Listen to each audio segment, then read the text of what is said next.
This is the Business Storytelling Show, a top global marketing podcast listened to in more than 100 countries, live streamed on social media, and broadcast on DBTV.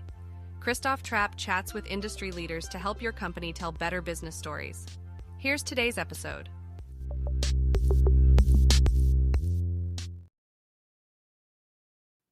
Hey, business storytellers, Christoph Trapp here, episode 651. Let's get this party going. We want to talk about what do CMOs need to know when it comes to AI? And what's interesting to me, when you are in a leadership role, whether it's probably CMO especially, you got to kind of have that right balance, right? Like, what's the risk? What are the tools we want to use? Budgets, of course. I know on the Marketing AI Institute's podcast, they were talking about, are all these products worth $20 a month per employee?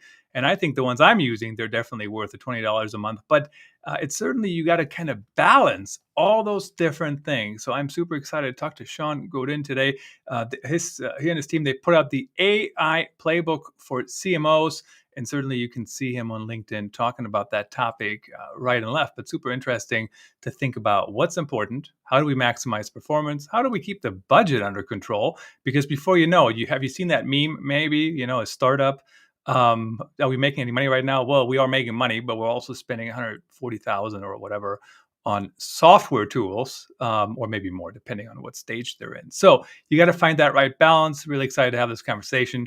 Shawn, welcome to the show. Thank you so much. Nice to see you, and really appreciate you making the time. Now, tell me about what do CMOs need to think about when it comes to AI, and why is this such an important topic that you focus on? Yeah, I think the reality, and at some point, I was looking at sort of all of the different capabilities, right, that sort of support marketing and sort of the life cycle that the customer goes through, from branding to planning, mapping out campaigns, and you've got all of these different channels and all of the sort of personalization. We're trying, how do you connect to the right customer at the right time? How do you put the right message? There's content along that journey from beginning to end. And there is just like I think I've mapped out with something like 80% of the capabilities that marketers do today are going to be impacted by not only generative AI, but I think when we start to connect generative AI with sort of classical machine learning, it's going to just impact the journey end to end. And then where does that start to hit, right? You think about sort of, there's the customer experience, which is where I spend a lot of my time focused on. How do you optimize the customer experience? So the assets and the content that's created, the journey from, as someone is going through that journey, all of this customer data that companies are getting, and how do you optimize that? That there's sort of that view of it, but then the day-to-day folks, the marketers that are sitting behind the tools, right? There's opportunities for AI in there to help inform them how to do their job, how to optimize. You think about marketing analytics, and we were in a world where, well, do I need to be a data scientist to be able to look at this data? And now with things like generative AI, you can have an English conversation with your data, right? And ask it questions and get feedback, and then have that turn it into a graph in real time. And so, all of these things are going to be impacted. And then on top of all of that, you're thinking about, well, how does this impact my employees? How does this impact my operating model?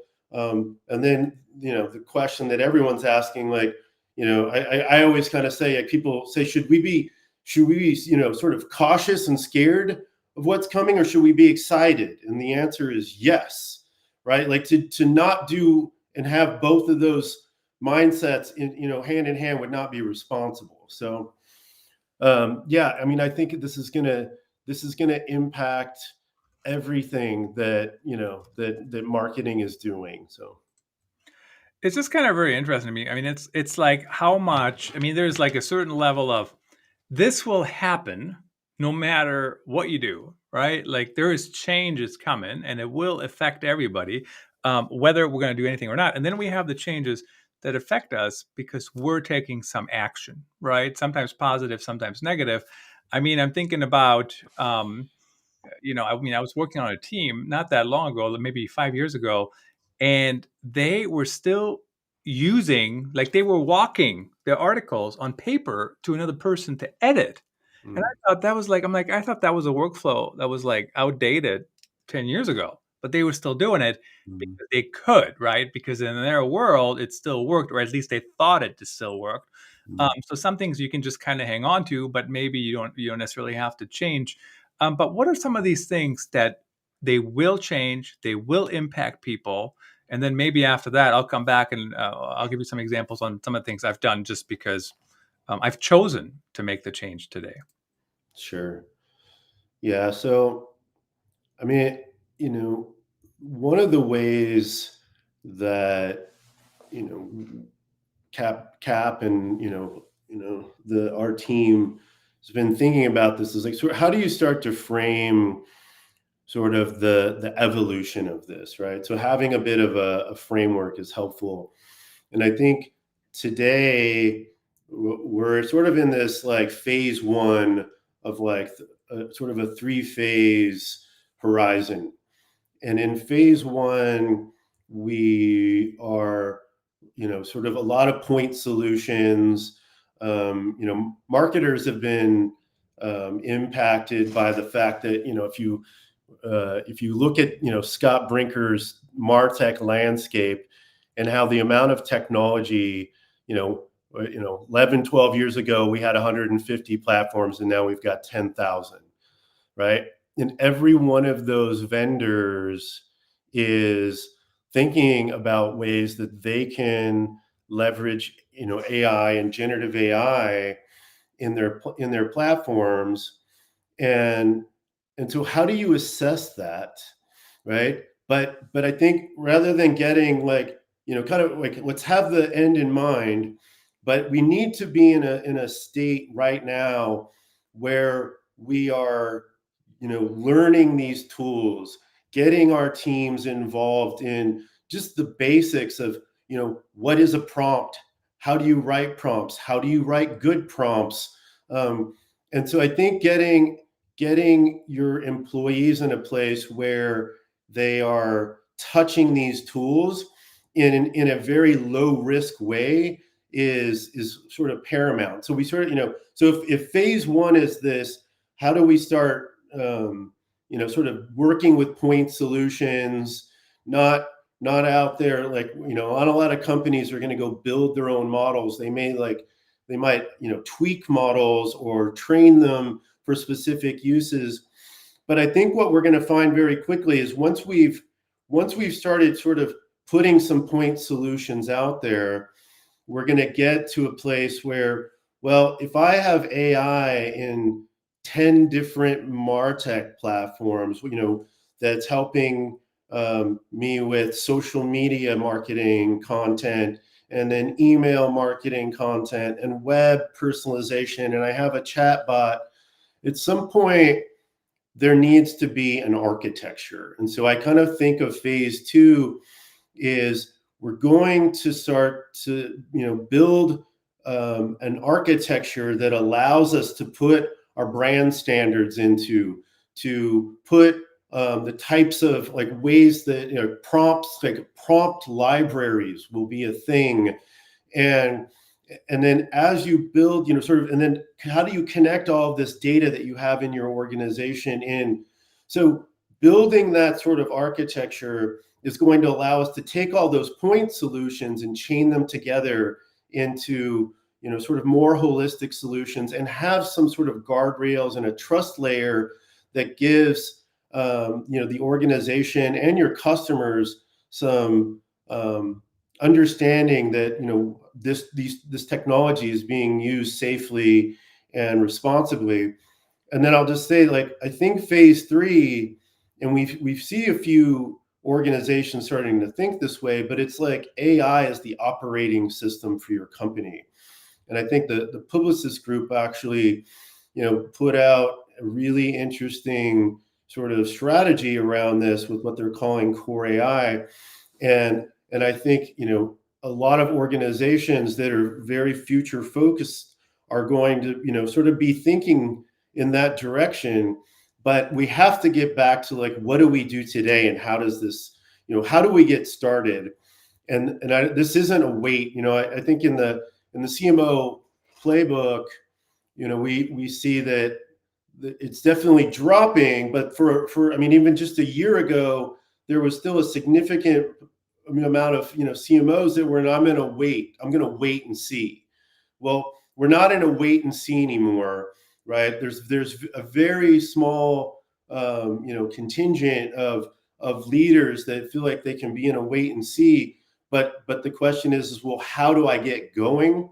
And and I think that is the place where I think maybe just to answer your question, like the day-to-day work that folks are doing, like generative AI can help support how they're ideating on content, how they're building briefs for marketing campaigns, being able to use tools like Adobe Firefly and other generative tools to actually create imagery for ads. Like all of these things, I mean, we're working with clients day in and day out who are taking the leap and driving in and getting their hands dirty with these tools. I think it's a very fine balance, like wait and see and go and try. And I mean, I'm always a fan of just going and trying and then let it sit. I'll give you an example. This is not even AI, but back in the day, years and years ago, Brian Fanzo, I think, was the person who said, "Oh, Amazon has this influencer program now. You can sign up." And I signed up, and I was like, "And now what? I'm creating an Amazon storefront? Like, and then what? I don't get it." Mm. But I still signed up. So I basically, it's like I hurried and then I waited. And then guess what? A couple years later, Amazon rolled out Amazon live streaming. And Amazon live streaming has been fantastic to me for my content and my just, as a revenue stream and all these different things. But if I didn't sign up back in the day and then didn't know what to do with it, Mm. I may have never gotten in, because guess what happened? When they actually rolled it out, the live streaming, everybody signed up, right? Everybody was trying to get in. So I kind of beat the people to the punch there. But Mm. how do you ensure your team uses AI in a reasonable manner? How can you even tell? Like, do you just need training? Do you need to talk about it? Do you need to, like, maybe people need to share what they did? I mean, how do you kind of get there as a whole? Yeah, I mean, I think, right, when you think about organizations, I mean, I don't think this is necessarily a sort of marketing domain, like specific domain problem. This is a how are organizations planning for this? And I think one of the things that I still find a bit shocking is that about 30% of organizations even have a clear policy, right? They might have had some sort of AI policy, and then as generative AI has come out, it's very unclear. And what that I think that creates a lot of angst for your employees, because at the end of the day, you're thinking, they're sort of thinking, well, I think I could use this tool. Am I allowed to use the tool? Which tools am I allowed to use? What types of things should I use them for and not use them for? And so I think training and sort of just aligning on a clear policy around how the tools will be used is key. And I think there's a lot of organizations that have built a lot of templates out there on how to get started on that. And so so I think having a policy so that people know what they can do, assessing the tools, right? And this can get somewhat granular, right? Because it could be, well, for your software engineers, we looked at these 5 different tools. We looked at the, like, how is the data being used? How well do they work specifically in our organization? And then, and then you give people access to those technologies in a, in a sort of you roll these out, right? You get sort of the sort of super users, get them trained on the tools, start showing some value out of how the tools can be used. And then, and in certain situations, I mean, I've seen it, right, where, I worked in financial services for a long time, and I mean, you couldn't log into, Google, right? If you had a Gmail account or Google Docs account, you were not allowed to connect into any cloud. And so, there's going to have to be a dialogue where you've got a clear use case, and you can say, if I could use this tool, I think I could reduce, or drive efficiency by 40%. Will you give these 3 people access to that tool, and we'll do a pilot, right? So I think a lot of these things are getting rolled out in sort of that pilot phase. And, but at the same time, there's, no one, I mean, a lot of organizations, they're not blocking your access to ChatGPT. So if you don't give people a clear path, they're going to use the tools because everybody wants to do their job better and faster. And, and so I think that, I mean, I guess, sometimes I don't think that organizations are in a place of, like, not knowing they need to do it, but I think the speed in which it needs to be done, is just different. Everything around AI right now, I mean, we haven't lived in a period where a technology is evolving at exponential rate on like a quarterly basis, and that is the world we're living in. And so you have to live in a place where you've got a lot of unknowns, right? And so in a space of, like, having unknown, create some structure. Here's our policy. Here's how you engage with us on how to bring these tools into play. Here's when legal needs to be brought into the dialogue, right? And I think this will, and then you show use case after use case after use case where it's adding value, and then you spread that out to other parts of the organization that can get value, with this sort of similar capability.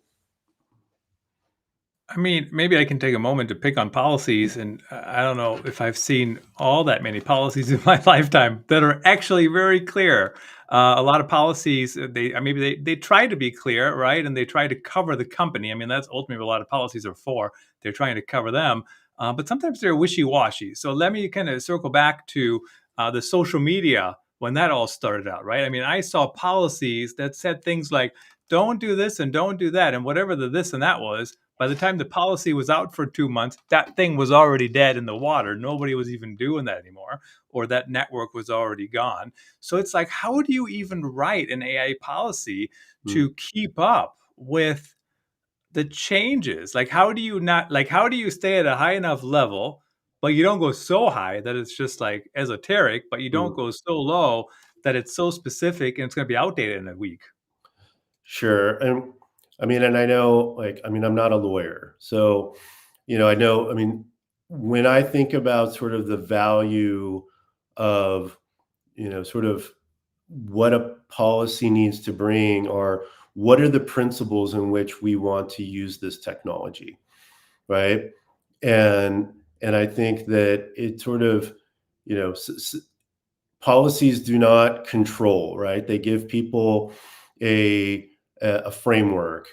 And so I'm definitely not advocating, like, policy will solve this. Policy will set some of the principles.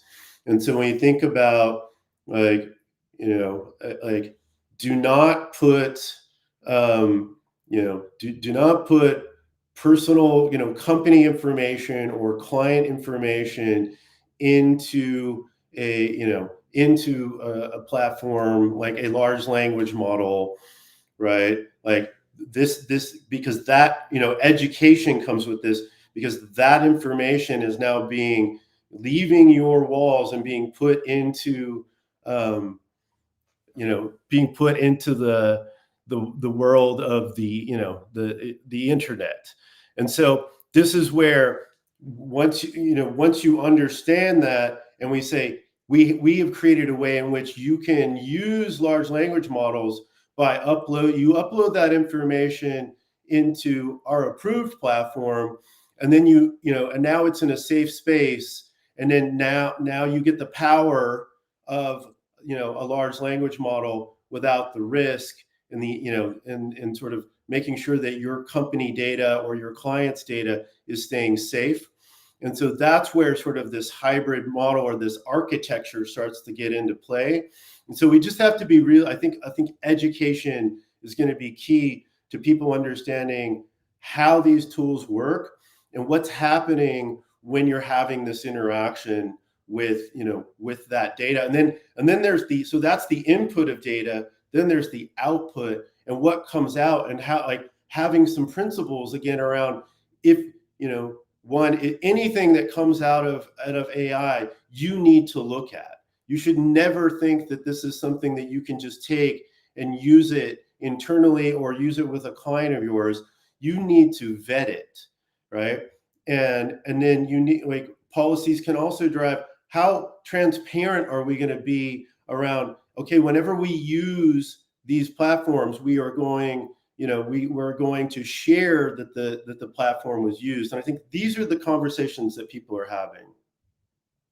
It's just, I think one of the issues is when lawyers write policy. I mean, no offense to lawyers, I need them too here and there and talk to them and whatever, but lawyers don't typically write anything, right, to like enable you to create better content, right? They're looking at it from the legal perspective. How do we make sure the company doesn't get into bad waters? So I think there is ways to do it. I think the one problem, and maybe this is something definitely should be in a policy, probably according to lawyers too, is my guess, is, I have had people tell me, oh, they just go to whatever platform and they say, hey, write me 100 articles on whatever topic. And then they just kind of blast that out there.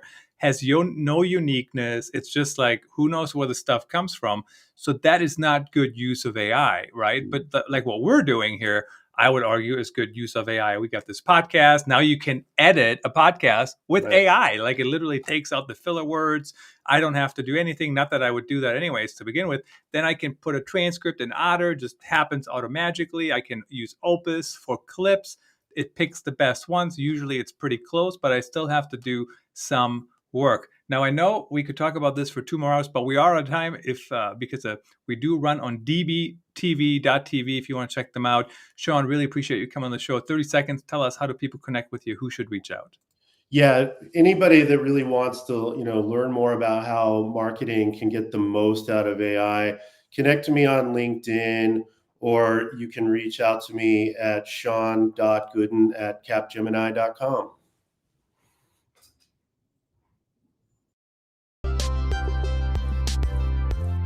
Thanks for tuning in. Please rate and review the Business Storytelling Show on your favorite podcast platform, and subscribe so you don't miss the next episode.